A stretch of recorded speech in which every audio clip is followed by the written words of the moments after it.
آج جمعہ کا دن ہے۔ دعا ہے کہ اللہ پاک سب کی جائز خواہشات کو پورا کرے اور جو بیمار ہیں ان کو صحت کاملہ عطا کرے اور جو سفر میں ہیں ان کی منزلیں آسان کرے اور جو پریشان ہیں ان کی پریشانیوں کو دور کرے اور جو بے اولاد ہیں ان کو نیک اولاد عطا کرے، آمین۔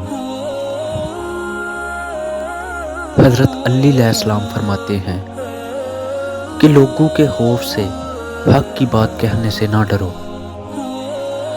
کیونکہ نہ تو کوئی موت کو قریب کر سکتا ہے اور نہ ہی کوئی رزق کو دور کر سکتا ہے۔